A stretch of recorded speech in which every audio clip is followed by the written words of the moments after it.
മോനുകുട്ട കമന്ന് ഡിക്കിയിൽ അങ്ങ് കിടക്കുവാണ് മുത്തുമണീസ്. അപ്പം നമ്മുടെ വൈകുന്നേരത്തെ കുട്ടി വിശേഷങ്ങളെ അപ്പോൾ കുറേ തൈയൊക്കെ വാങ്ങിച്ചുകൊണ്ട് വന്നത് കണ്ട് മോനുകുട്ടനാണ് ഇങ്ങനെയുള്ള കാര്യങ്ങളോടൊക്കെ ഭയങ്കര ഇഷ്ടം. അവൻ കൃഷി ചെയ്യാനൊക്കെ ഭയങ്കര ഇഷ്ടമാണ്.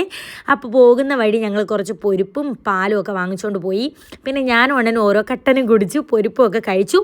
അപ്പോൾ മോനുകുട്ടന് സ്പോർട്സിന് ഫസ്റ്റും സെക്കൻഡും കിട്ടിയതിൻ്റെ ചാട്ടത്തിനും ഓട്ടത്തിനും ഒക്കെ ഫസ്റ്റും സെക്കൻഡും കിട്ടിയതിൻ്റെ മെഡലൊക്കെ എടുത്ത് കാണിക്കുകയാണ് കേട്ടോ. ഭയങ്കര സന്തോഷമാകും, ഭയങ്കര തുള്ളിച്ചാട്ടം മോനുകുട്ടൻ. അപ്പോൾ വാഴവിത്ത് അടുത്തൊരു പറമ്പിൽ നിന്ന് നമ്മൾ പൈസ കൊടുത്ത് വാങ്ങിച്ചിട്ടുണ്ടായിരുന്നു. അപ്പോൾ അത് എടുത്തുകൊണ്ട് വന്നു. പക്ഷേ 5 ദിവസം കഴിഞ്ഞേ വാഴവിത്ത് വെക്കാൻ പറ്റൂ. വീട് പാല് കാച്ചി ഒരു 10 ദിവസമൊക്കെ കഴിഞ്ഞതിന് ശേഷം നമ്മൾ പ്ലാവിൻ്റെ തയ്യ്, മാവിൻ്റെ തയ്യ്, പേരയുടെ തൈ ഇതൊക്കെ വാങ്ങിച്ച് നട്ടിട്ടുണ്ടായിരുന്നു ബഡ്. എന്നാലും പിന്നെ എക്സ്ട്രാ സ്ഥലം കിടക്കുന്നത് കൊണ്ട് വേറെ ഓരോന്നും കൂടെ വെക്കാമെന്ന് വിചാരിച്ചതാണ് മുത്തുമണീസ്.